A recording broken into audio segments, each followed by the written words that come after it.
I call this meeting to order of the Rotary Club of Oakland. I'm Dudley Thompson, and I have the honor to serve as the president of the Rotary Club of Oakland.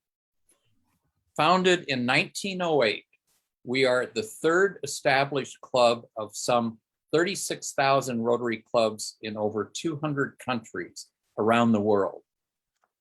We are a diverse community of some 300 local business, professional, and community leaders who unite to improve local and international communities through a common commitment to service above self. For over 113 years, we have welcomed Rotarians and guests to our club meetings, and I welcome you to this, our 5,354th meeting.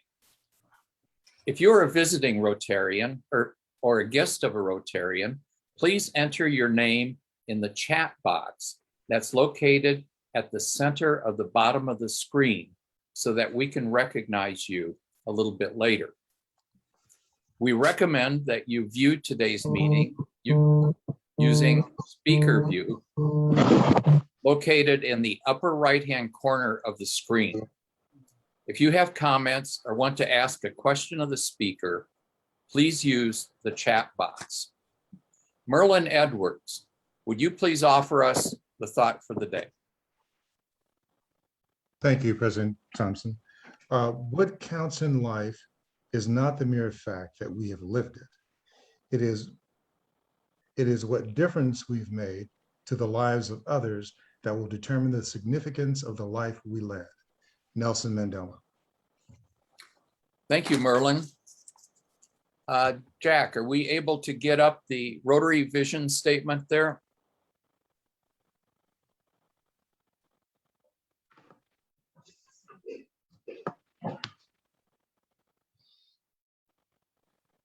I guess we have a little technical problem here. Sorry, I was disconnected. Where are we? The Rotary vision statement.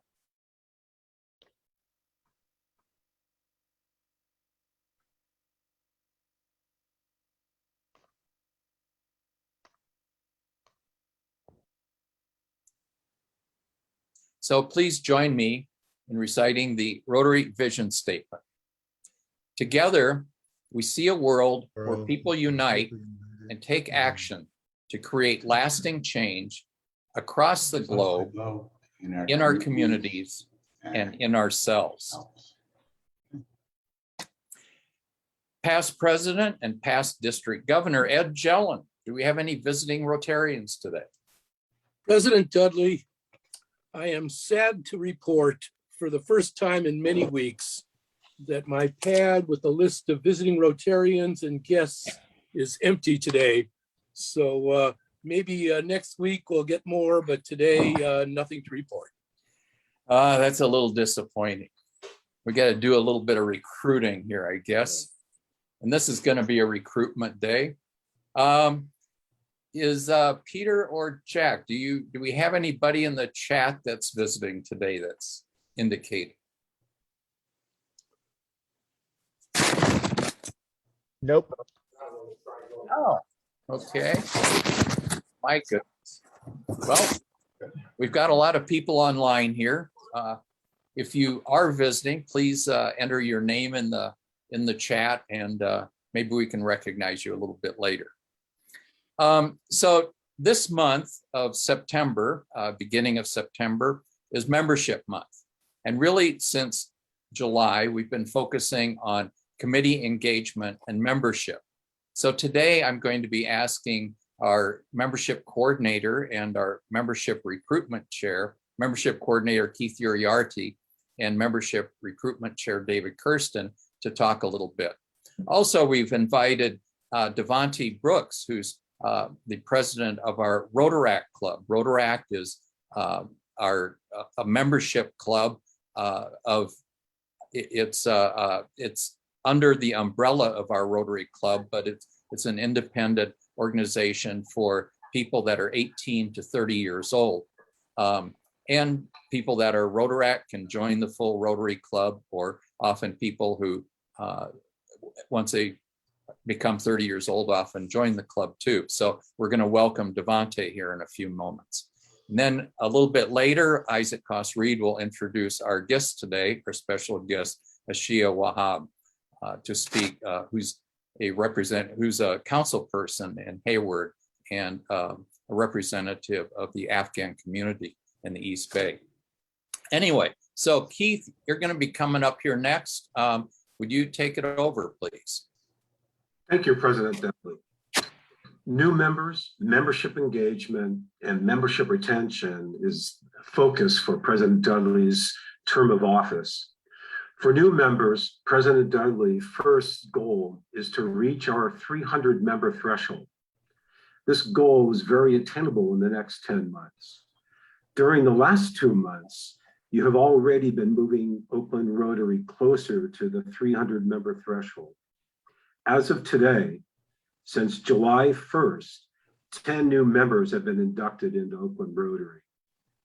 President Dudley has designated, as you heard, September as membership month. We currently have 5 new members scheduled to be inducted this month. There are currently 59 members attending this meeting. If each one of us, and a number of you already have, sponsor 1 new member during the next 10 months, we will more than double President Dudley's goal by the end of his term. How many of you are willing to commit to sponsoring 1 new member during the next 10 months? Raise your hand in the chat if you are willing to sponsor 1 new member during the next 10 months. Let's take a look. We have 60 people now attending. Jesse, do you want to help me with the count of the hands? Let's see.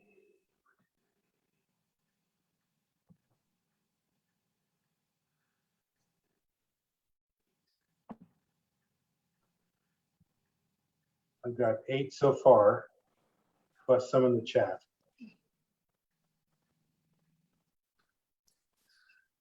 Here we have.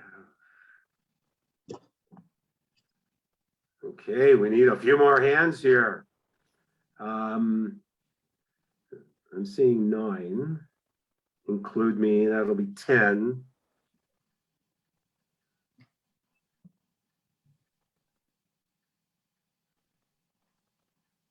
So Keith, what does Yes. President Shakar Mehta say about membership this year? Each one bring one is a theme. I mean, if each of us, and it is not going to be that difficult. We know so many people individually in this community. And so if each one of us bring a guest, talk with them about why they're a member, that's going to be the success. I'm seeing, let's see, Jesse, I'm seeing 11 here of the 62, 8 plus in the chat, and of course there's here. 5 in the chat. Okay. No. All right. Well, I'll tell you what. We've got, including myself, there's I think 11 of us. That's 15. Pardon me? 15. 50. Yeah. So, we can do it. So President Dudley and Membership Chair David, I think we're ready to meet the challenge. David Kirsten, are you there? Yeah, I'm here, and thanks, Keith. I really appreciate it being a team effort, and if everybody's included and we really reach out, I think we can make our goal of well over 300 this year. And I wanted to thank President Dudley for giving us the opportunity to talk about this today. I did want to make a few more points here that we have reformed, and we're going to have the first meeting of the club's membership committee on September 14th, just in a week or so here at 6 p.m. So we're still looking for fellow Rotarians. If you want to join our efforts, just reach out to me, Keith or Dudley, or put your name in the chat box and I will reach out to you. We do have some fairly ambitious goals, but I'm hopeful if we get everybody involved, it really is a team effort that we can get there. And we're planning a series of member events, new member events to bring folks to. And, Dudley has really led the way on a lot of these ideas that we're going to be presenting. And, Keith and I, have a kind of a game plan that we're going to really present to that committee, and we're going to be rolling out here starting in September. So we're looking for more hands on deck, so to speak. And we're also grateful for a budget that the club has allocated for some of these events. So if you host a new member event, it's not going to be all on you. Dudley has actually the rotating bar, I believe, that he can bring, and we have other resources. So we are going to do a bigger membership event that I'm really finalizing right now for really October, I believe. And so we will get word out about that. Who do you know who you can invite to bring to one of these events or meetings? Just keep that in mind. And or what organization or group can you let know about Rotary? And I really think the important thing is to not be shy here. I know folks, just bring them to a meeting. People always love being invited, and you're really doing them a service as opposed to asking them a favor. And I know initially it may not quite seem like that, but when they come, they're going to be really grateful that you brought them to visit our club and see all the great things and folks that we have. Thanks a lot for your time. We look forward to providing periodic updates to the full club about our membership activities. And back to you, President Dudley. Thank you. Thank you, Keith and David. So I was with a group the other day with other club presidents. And one of the questions that one of the other presidents always asks their club is just, and, I could ask you to show your hand, but, maybe hold it over your heart in a sense, is ask yourself the question, after I joined Rotary, am I a better person because I joined Rotary? Just think about that for a minute. Is this organization making me a better person? And if that's true, why not invite a friend to an organization that will make them a better person? And they'll feel that way about it. So that's really the first step. The second thing is, when I've talked with people, I have a lot of people, when I say something about Rotary, they really have no clue what Rotary is. And one could say there's an elevator pitch for it. But what I found is I wind up talking for like 15 minutes and then their eyes glaze over. So that's too much. Every year we produce what's called the accomplishments of the prior year. And that piece, it usually comes out we put it together, the ideas of it during the demotion of the past president, when Sess, at the end of Sess's year. That piece is going to be available next week, and we'll have it for you. And I usually keep 4 or 5 copies of that with me. And I just give it to somebody or put it in the mail if somebody asks me about Rotary. It's a great way to introduce the club. And then the other thing is just invite them to a meeting. It's been a little difficult the last year since we haven't had meetings. We have meetings now. We'll have receptions before the meetings. Invite somebody. Anyway, great way to get started. It's somewhat a soft sell, but just invite people to a meeting and let it go from there. Okay, thank you. And Devontae Brooks. I don't know who has the controls the screen right now, but we need to highlight Devontae. I still see, I don't know about your screen, but I still see David Kirsten on the screen. There we go, Devontae. All right. Welcome. Good afternoon, everyone. Thank you, President. Good afternoon, everyone. My name is Devontae Brooks.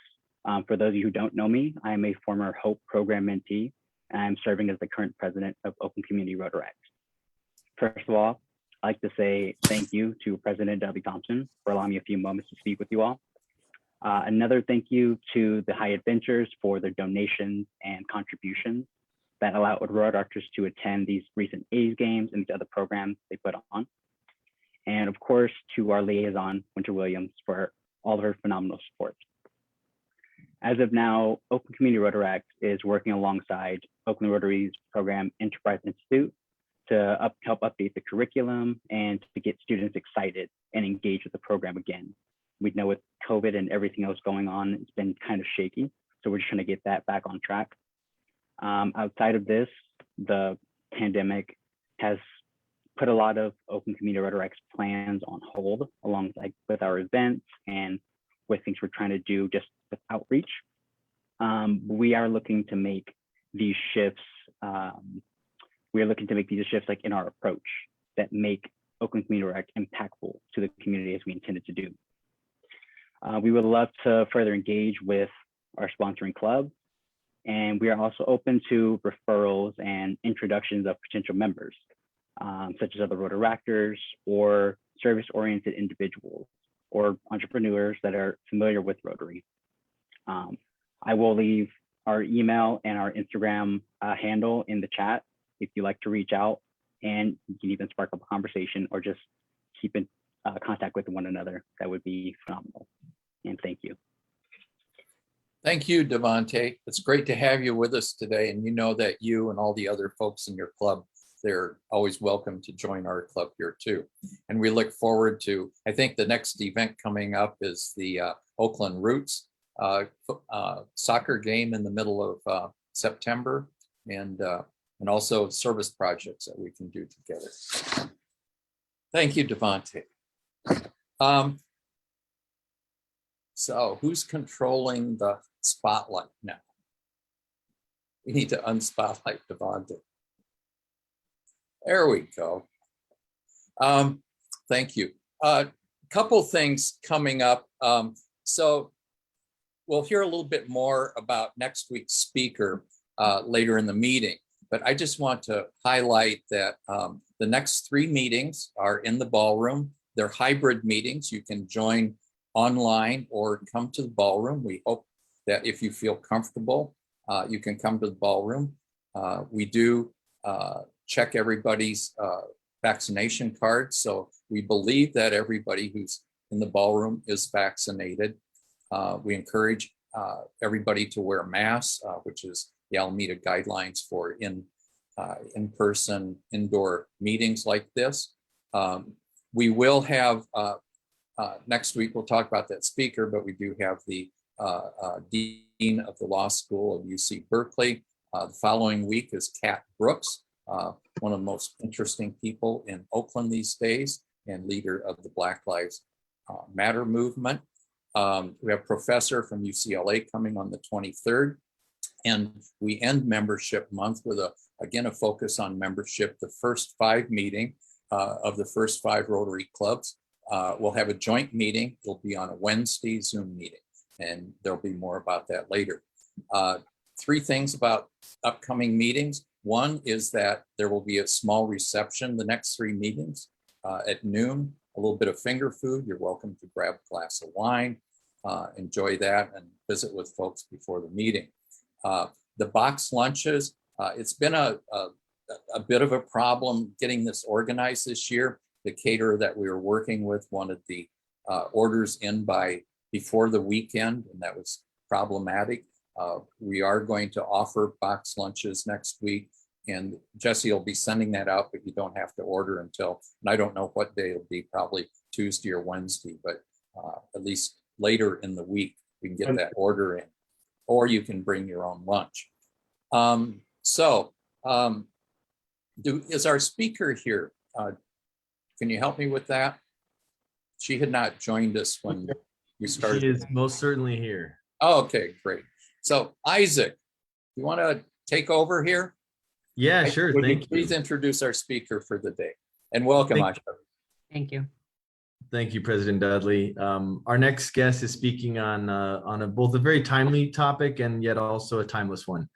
Timely in that she is indeed a member of the Afghan American community, and Afghanistan is very much in the headlines every day, with good reason, and yet timeless in that she's part of a different generation, a previous generation, daughter of immigrants, refugees from a previous wave of challenges in Afghanistan. And so her story, like many immigrants and refugees, is amazing and harrowing. I'll let her share some of that, and I will paste a link in the chat.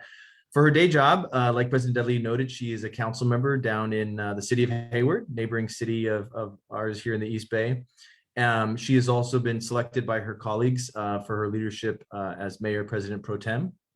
And she is running for state senate in the 10th district that's currently held by Bob Wachowski. And I would just say in all my dealings with her, I feel she upholds the Rotary four-way test as someone who is truly smart, honest, fair, and good. And with that, I will hand it off to you, Aisha. Thank you. Well, one, I just want to say thank you to Isaac for inviting me. I personally really like the Rotary. Every organization that I've been to throughout the Bay Area has always been very proactive in seeking the truth, helping others, and just being committed to community service, which I hold personally very valuable to myself. So my name is Aisha Wahhab. I am the Mayor Pro Tem for the city of Hayward. I am also the daughter of refugees. I want to share a little bit of my background because it's no different than the time we live in today. So my parents actually escaped Afghanistan during the Soviet invasion. And, they came to the United States seeking asylum, political asylum. My father ended up being murdered in New York City. It's still a cold case. And my sister and I was born in New York City. My sister and I ended up in foster care. From what I understand, I believe my extended family requested that we be returned to Afghanistan. Mind you, I was born in the US. And an American judge actually stated that we would not be separated, my sister and I, and we will remain in the US. With that said, the most important and most pivotal decision in my life was made by an American judge. I am forever grateful to that judge, and I do believe that doing what's in the best interest of two young girls at the time was the best decision. Specifically, I can truly tell you that I have been able to avoid war, the Taliban, warlord rapes, human trafficking, abuse, violence, you name it. And that is simply because an American judge chose that we stay here. With that said, growing up in foster care, I eventually was adopted with my sister, and roughly in the number of years that we've spent after 9/11, my father always taught me that it's important for you to learn your own history because people tend to use your history against you.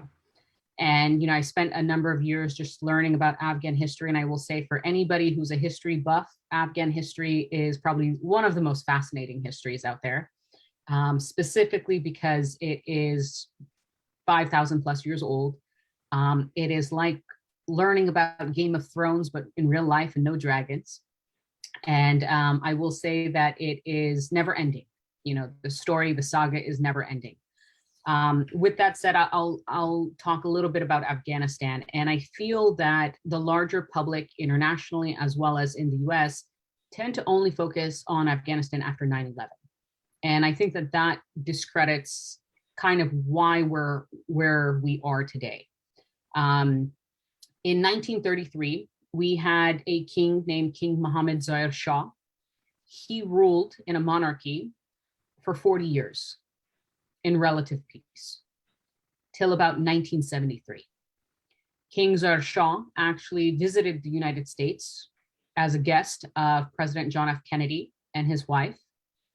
The king and queen actually, had a parade in the United States. And when Kennedy was shot, the king actually sent a telegram stating that, we give our condolences. He was a great man, honorable man. And Eisenhower actually traveled to Afghanistan, and even Pan Am had one of the only deals in all of Asia and partnered with Afghanistan to make Ariana Airlines, which is a famous Afghan Airlines at this point.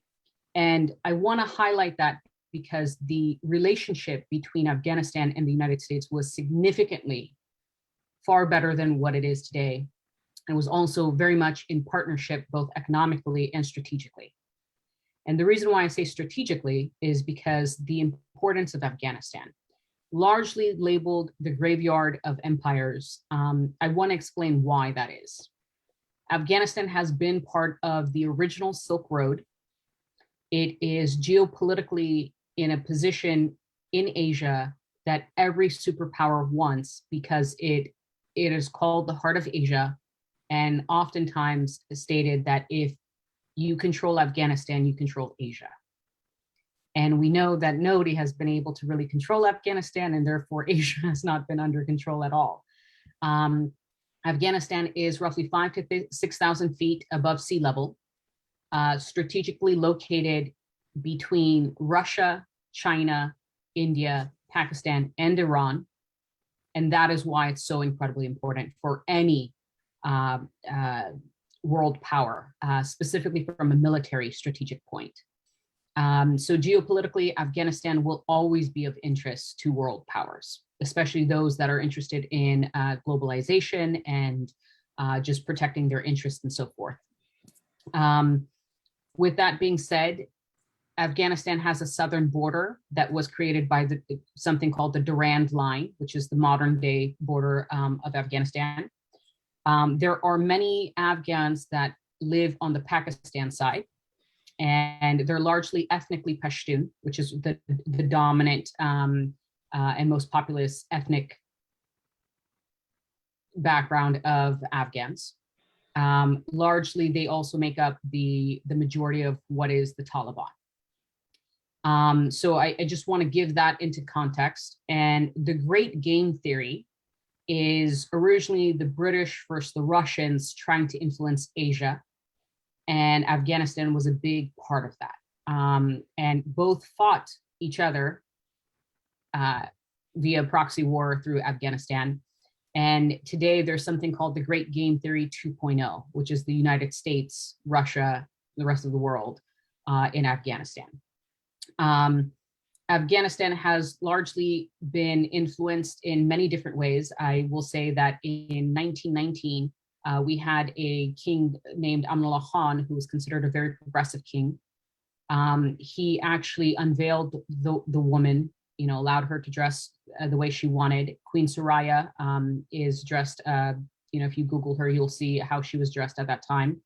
Women had the right to vote literally a year before women in the United States. They had equal rights.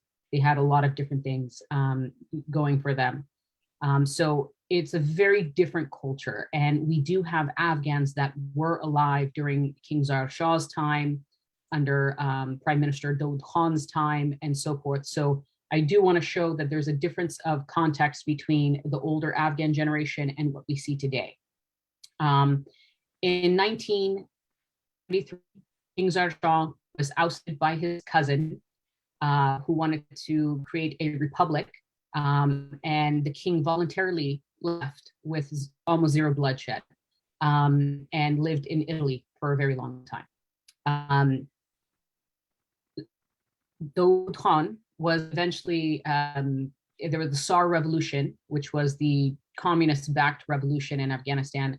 Was his entire family basically killed each other, and they eventually, the communists tried to take over. So that starts in 1979, and from 1979 to roughly the 80s, late 80s, you have the influence of the Soviet Union.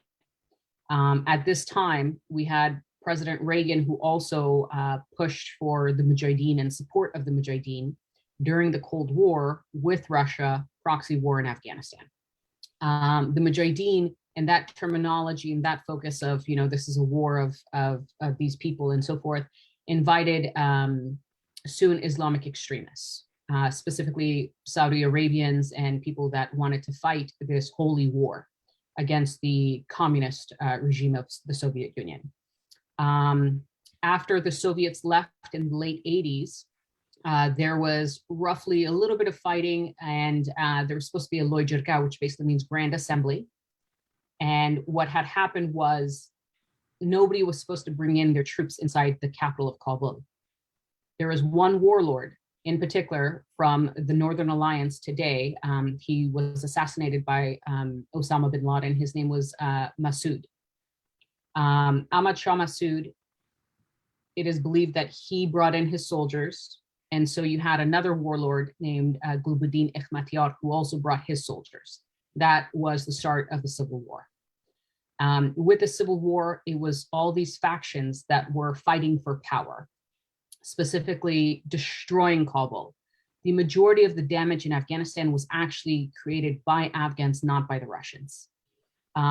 With that said, years and years of this, of basically killings, ethnic tensions, you name it, they did it. Rapes, murders of men, women, and children. The legend has it that a woman escaped and she ran to the mosque, and the mosque was Mullah Omar's. And Mullah Omar told his talibs, the students of the religion that he was teaching, to lift up your arms. They took city after city after city from 94 to roughly about 96 at its peak. Basically they dominated the country at the time. They sought international support, and the international community largely ignored them. The three countries that paid attention to them was Saudi Arabia, the United Arab Emirates, and Pakistan, three hardcore Muslim countries, if you will. And eventually they became very institutionalized in a religious Sharia law type of government. Their aid was specifically given to them by these three countries. They had to rely on this relationship. Mind you, it's a landlocked country. So their survival is dependent on their neighbors. And eventually it bred a terrorist ground where Osama bin Laden and his faction brainstormed 9/11. And you have 9/11 that then resulted in the invasion of Afghanistan. This entire time, 40 plus years, nearly 50 years, if you really consider the time when the king was forced to abdicate the throne and so forth, it's war. Not a single generation alive amongst any Afghan, myself included, friends, families, parents, you name it, grandparents, not a single generation is alive today that has not been impacted by war, indirectly or directly. And today we see that same situation happen.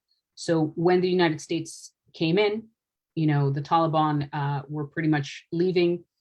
Osama bin Laden was actually killed 10 years later in Pakistan in 2011 of May. We could have left then. The big debate is when and where and why and how. But I wanted to highlight the history because technically we could even go back as far as Reagan's involvement, Carter, Bush Sr., Bill Clinton with the engagement originally with the Taliban, and even later. So it's really, that conversation honestly can go back as far as we want it to be. But the reality is the withdrawal, obviously we know, was a disappointment. And many of our service members, our veterans, actually believe the same thing. Many of them are not allowed to publicly speak on the issue, but they have been privately messaging me. And the reality is that we cannot get every Afghan that wants to leave the country out of the country, but we should be advocating for, one, expanding protection and pathways to resettlement, two, support and expand the immediate evacuation of at-risk Afghan families and individuals, decriminalize their journeys, just in case they didn't take the regular pathways that are realistically non-existent at this point, and stop forcible returns. And these are requests not just from the United States, but from every nation. Turkey, Iran, Pakistan, China, Europe, all across Europe in particular, as well as cooperate with resources and local cities to be able to facilitate a welcoming, protection, and inclusion of Afghan families. These are the concerns that we have. I will say that I sit as a board member of the Afghan Coalition as well. And the Afghan Coalition has been working with special immigrant visa recipients, which is a promise to those that have served the United States forces that they would be given citizenship access to the United States. In particular, they, as well as their spouse and children under 21. So it's nothing new for us to deal with, and we know exactly what the problems are that they're gonna face. In the United States, we know today it's difficult for us to have housing and access to education and healthcare and so forth. In Afghanistan, one person can earn a paycheck that supports their family. We know that's not true in the United States. So there will be significant struggles there, as well as these new arrivals. The men who are the interpreters will be able to speak English. Their children and their wives will not be able to. Their children will be able to adapt within a year of schooling or so, but their wives still largely remain isolated. And it is a goal of mine to coordinate efforts and make sure that we are as open as possible to these refugees. I will definitely leave it open to you guys for any questions, and happy to answer anything I can. President Dudley, are you gonna? Yep. Thank do you, the Aisha. Q&A? Okay, great. I don't.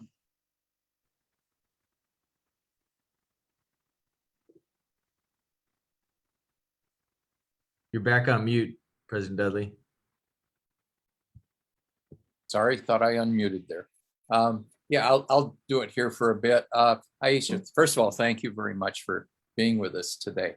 Joe Garalka asked, where do you see Afghanistan in 5-10 years from now? Definitely. I think that we're at a crossroads. When we're talking about Afghanistan, I really don't know, the Taliban 2.0, do I believe it? Not necessarily. I will say there's a large conversation about this resistance group in the north.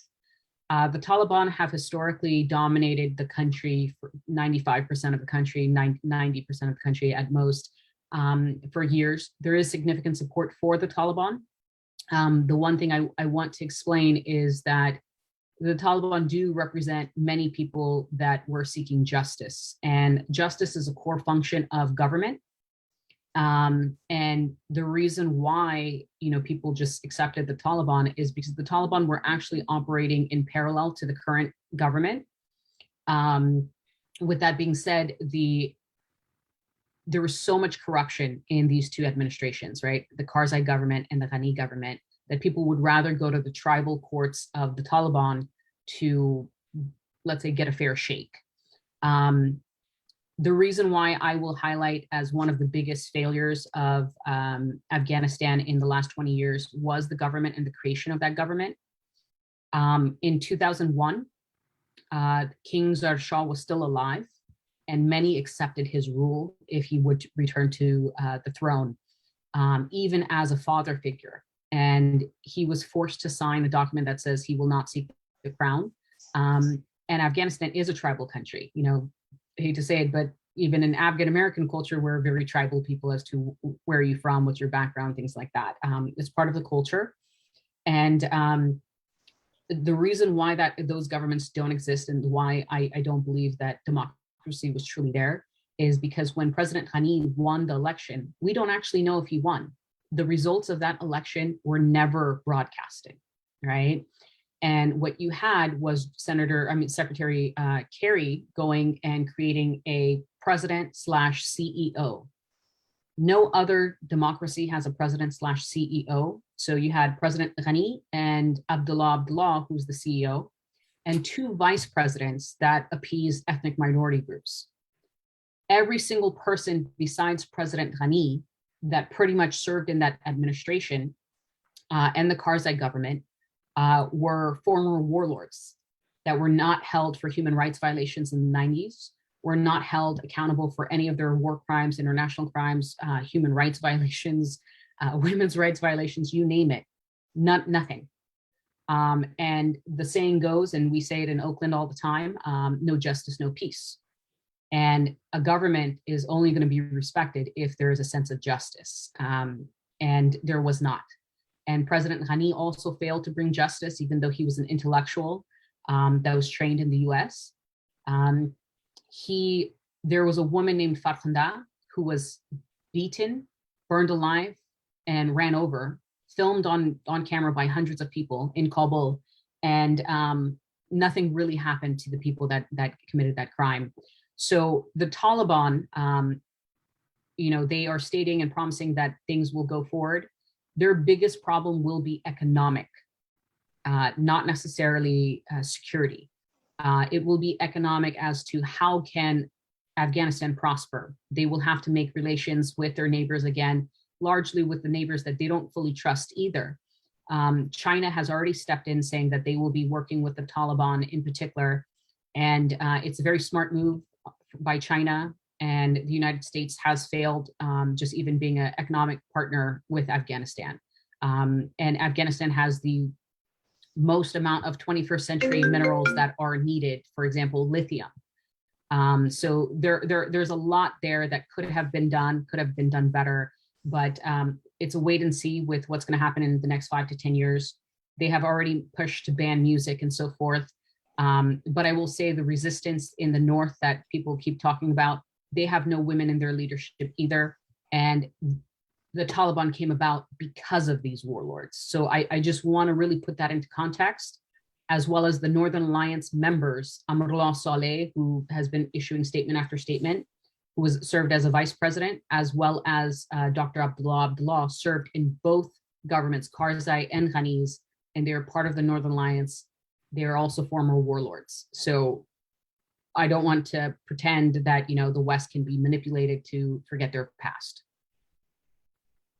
So one of the questions, so I suppose from a American perspective, ISIS and Al Qaeda are, on a lot of people's minds. How do you see the Taliban, ISIS, and Al Qaeda? Do they have a relationship? Do they hate each other? I hear they're enemies, and yet, how do you kind of take those?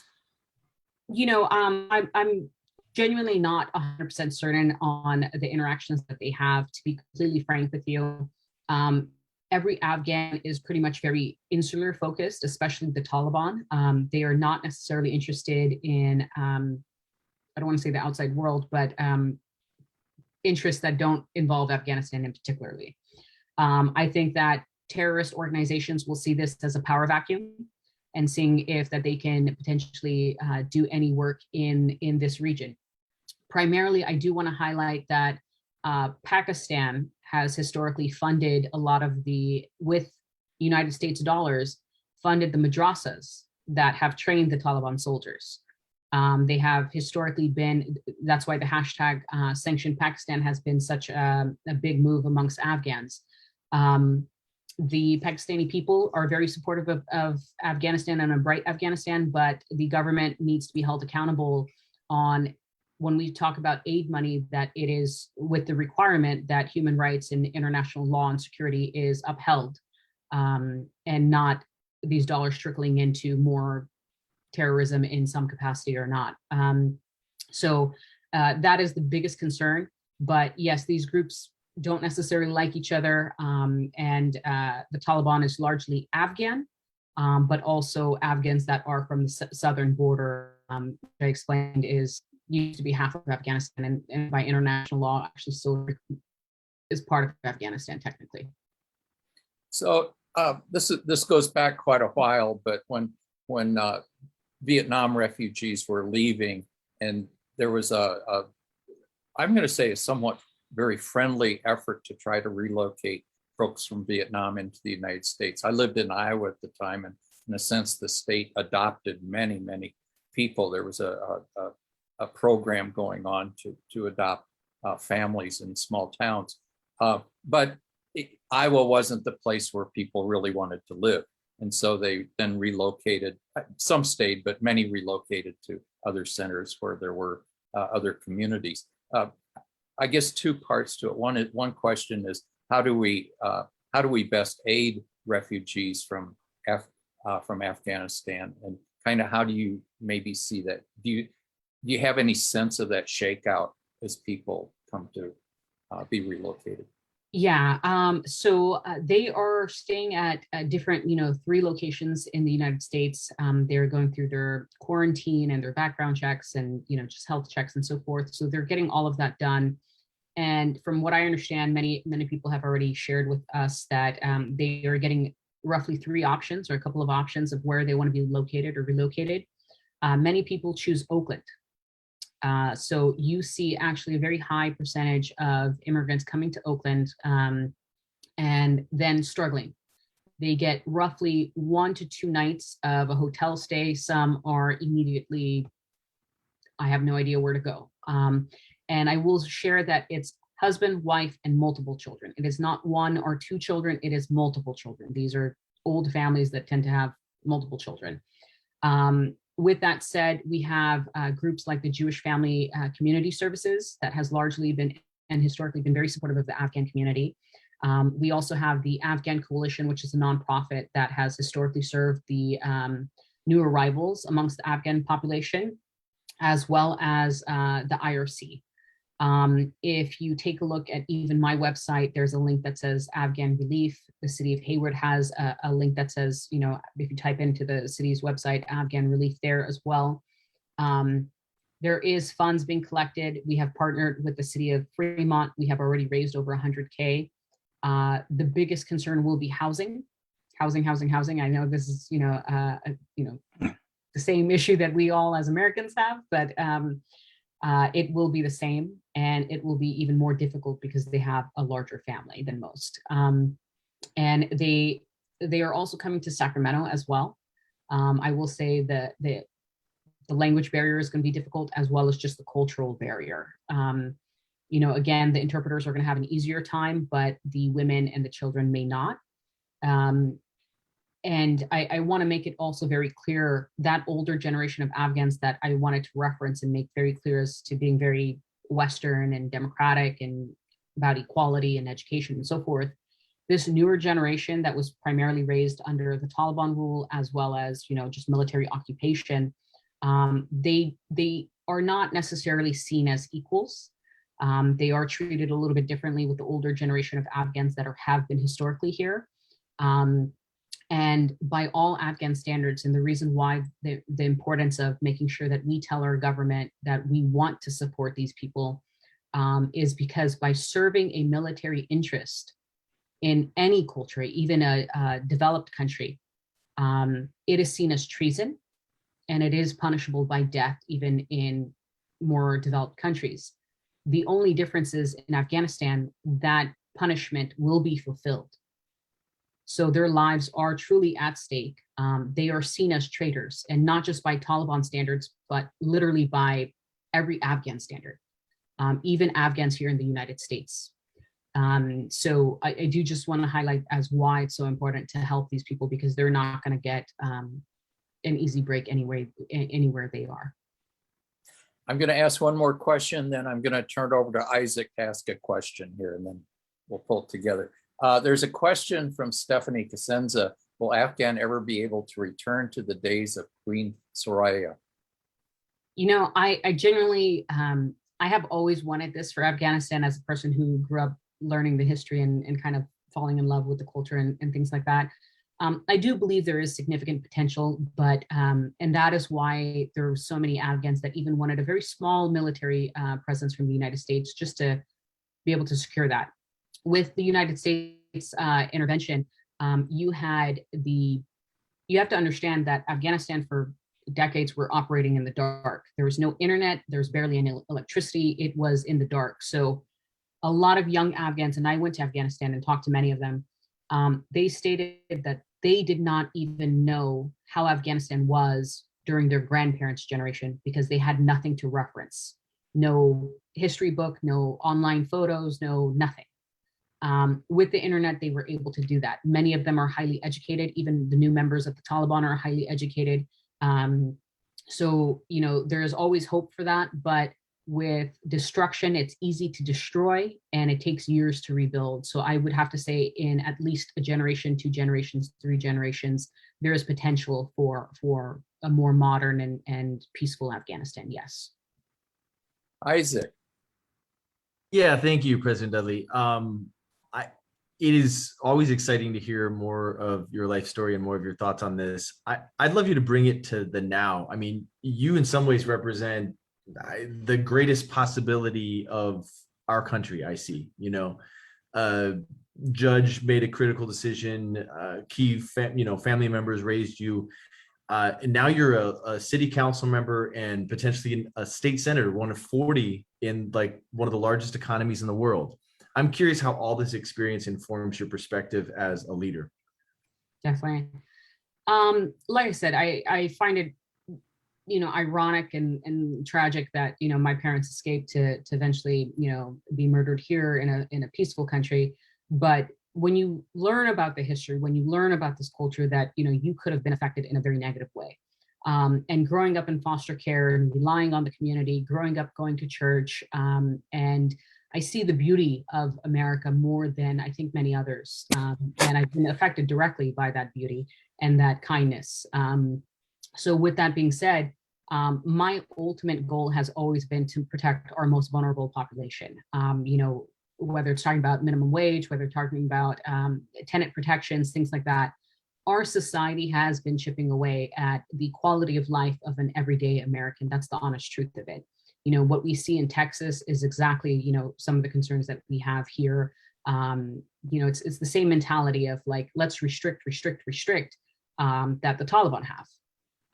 Whereas, we have separation of church and state. We have to uphold these rights and these literally, North Stars in everything we do. And we uphold it at a higher level, especially when you are in a position where you can say that I could have been negatively affected.